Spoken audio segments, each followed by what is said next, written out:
बीते कुछ दिनों से जब से इस देश में एक मुद्दा छिड़ गया है वोट चोरी का, तब से हमारे भी दर्शक, इस देश के तमाम जिम्मेदार नागरिक भी ये कह रहे थे कि सिर्फ प्रेस कॉन्फ्रेंस करने से काम नहीं चलेगा। ऐसा लगता है कि देश के नेता प्रतिपक्ष राहुल गांधी ने उन सबके मन की बात सुन ली। देश के नेता प्रतिपक्ष हैं भाई, देश के प्रधानमंत्री तो है नहीं कि सिर्फ अपने मन की बात सुनाएंगे। तो यकीन जानिए, देश के नेता प्रतिपक्ष राहुल गांधी ने उन तमाम जिम्मेदार नागरिकों के मन की बात सुन ली है।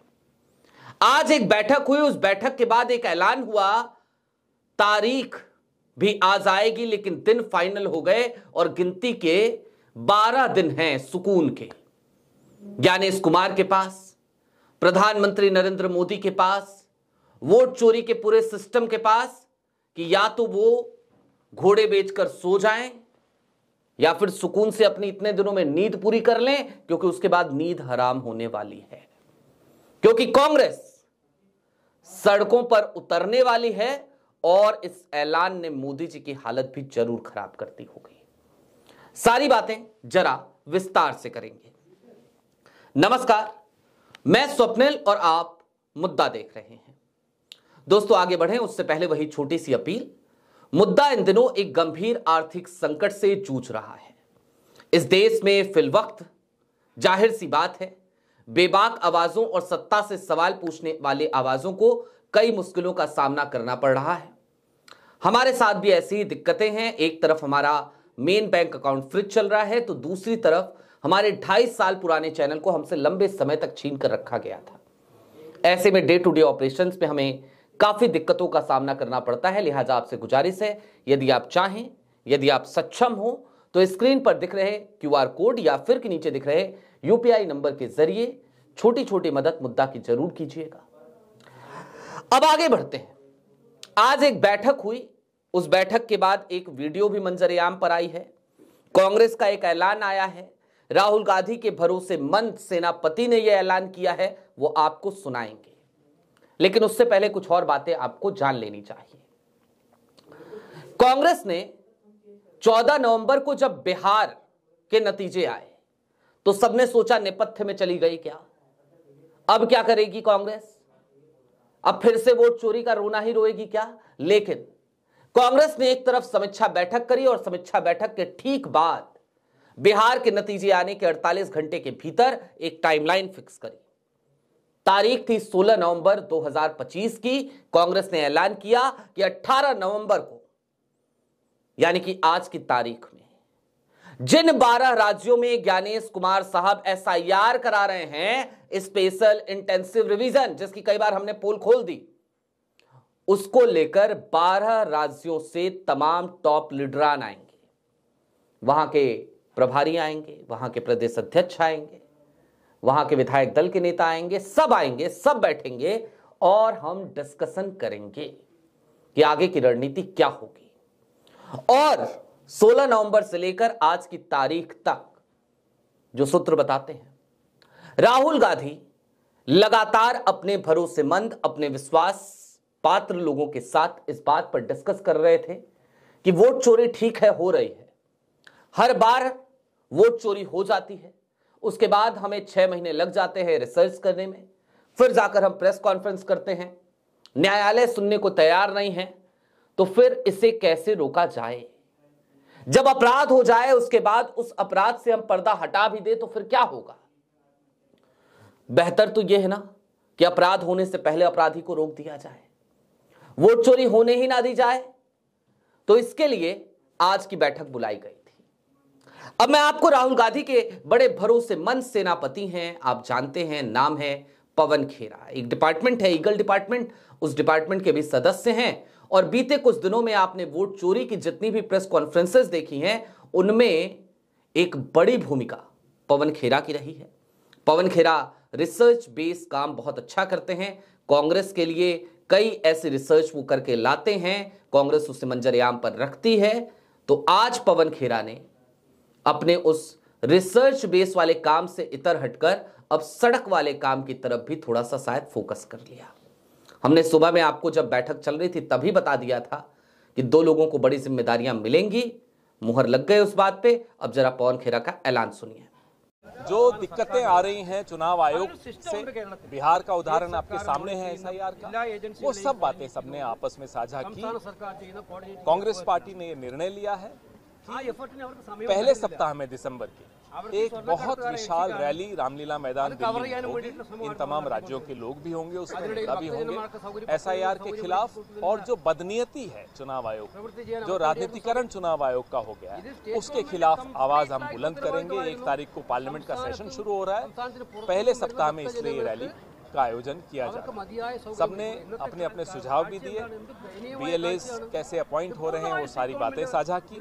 लेकिन सबका अनुभव यही है कि जो बिहार में हुआ वही उसी तरीके का एसआईआर सब जगह किया जा रहा है। टारगेटेड रूप से कुछ लोगों के नाम काटे जा रहे हैं। ये एसआईआर काटने के लिए है, नाम जोड़ने के लिए नहीं है। जी हाँ, सुना आपने। आज की तारीख है 18, गिनती के 12 दिन बचे हैं। दिसंबर के पहले सप्ताह हो सकता है वो 1 तारीख हो सकता है 2 तारीख हो, लेकिन दिसंबर शुरुआत होते ही कांग्रेस एक बड़ी रैली का आयोजन करेगी और उसके बाद सड़कों पर उतरेगी।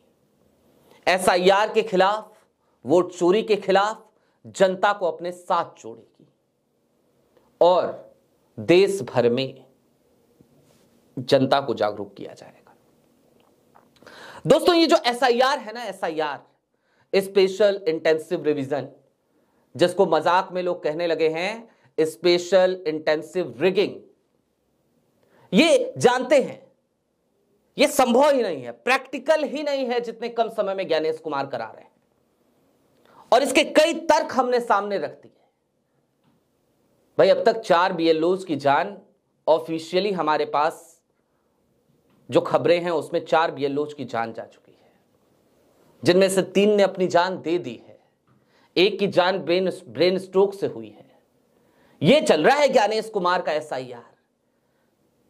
और इसी एसआईआर के बहाने हो क्या रहा है? तो हो ये रहा है कि मत काटे जा रहे हैं, वोट काटे जा रहे हैं। और किसके काटे जा रहे हैं? याद है बिहार में 80,000 मतदाताओं का भारतीय जनता पार्टी के लेटर हेड पे एक फर्जी सिग्नेचर के जरिए सीईओ को भेज दिया गया, कहा गया इन सबके नाम जरा काट दीजिए। याद है ना? ये सब कुछ हो रहा है, इसी एसआईआर में हो रहा है।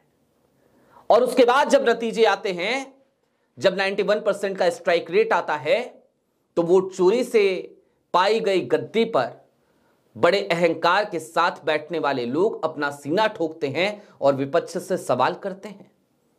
देश के प्रधान सेवक, देश के प्रधान चौकीदार, वो देश की सबसे पुरानी पार्टी को उसके विभाजन की बात करते हैं, कहते हैं कि ये पार्टी बट जाएगी।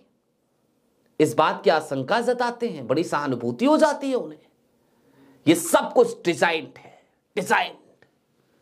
और इस डिजाइनर वोटर प्रणाली को, इस डिजाइनर फर्जीवाड़े को, इस डिजाइनर वोट चोरी को रोकने के लिए निश्चित तौर पर आज की तारीख में विपक्ष को सड़कों पर उतरना ही पड़ता है, इसके अलावा कोई विकल्प नहीं था। दोस्तों, आज बैठक में और क्या क्या हुआ जरा वो भी आपको जान लेना चाहिए। बीते कुछ दिनों से कांग्रेस वोट चोरी को लेकर के ना सिग्नेचर कैंपेन चला रही है। मैं किसी और वीडियो में आपको वो तस्वीरें भी दिखाऊंगा, तस्वीरें अभी आ रही होंगी हमारे पास। ट्रकों में भर के, अलग अलग जगहों से ट्रकों में भर के, ट्रकों में कार्टून्स भरे पड़े हैं वोट चोरी के सिग्नेचर कैंपेन का। वो आज इंदिरा भवन पहुंचा। और मैं ये क्यों बता रहा हूं? ताकि आप ये समझें कि इस देश के हर जिम्मेदार नागरिक के मन में आज की तारीख में चुनाव आयोग के प्रति कितना संदेह पैदा हो चुका है।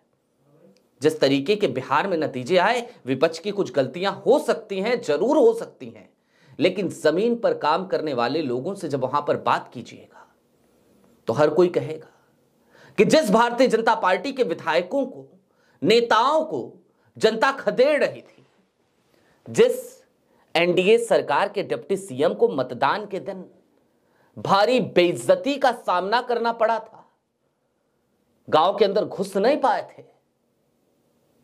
लोग नारे लगा रहे थे, रोड नहीं तो वोट नहीं, और बदले में इन्होंने कह दिया वोट नहीं तो रोड नहीं। और फिर क्या था, खदेड़ दिया गया था, इनको घुसने नहीं दिया गया था गांव में। उस पार्टी का 91% का स्ट्राइक रेट आ जाएगा, ये कितनी चौंकाने वाली बात है। ये सब कुछ हुआ, हम सबकी आंखों के सामने हुआ, लेकिन समस्या वही थी जो आज राहुल गांधी ने शायद समझ ली है, जिस समस्या को उन्होंने डिकोड कर लिया है, या फिर कि मैं ये कहूं कि इस देश के तमाम जिम्मेदार नागरिकों की, या फिर कि हम सब की आवाज शायद उन्होंने सुन ली है, मन की बात सुन ली है। और मैं फिर याद दिला दूं, देश के नेता प्रतिपक्ष को निश्चित तौर पर ऐसे ही मन की बात सुनते रहना चाहिए। हम देश के प्रधानमंत्री से ये उम्मीद नहीं करते। हालांकि कल रामनाथ गोयनका के व्याख्यान माला को संबोधित करते हुए देश के प्रधानमंत्री 50 तरीके के डींगे मार गए। कह गए कि मैं चुनाव जीतता हूं तो इसलिए नहीं जीतता मैं चुनावी मशीन हूं, मैं तो इसलिए जीतता हूं क्योंकि मैं इमोशंस को समझता हूं। अरे आप इमोशंस को समझते हैं प्रधानमंत्री जी, तो वोटबंदी से पहले आपको इमोशंस को समझना चाहिए था।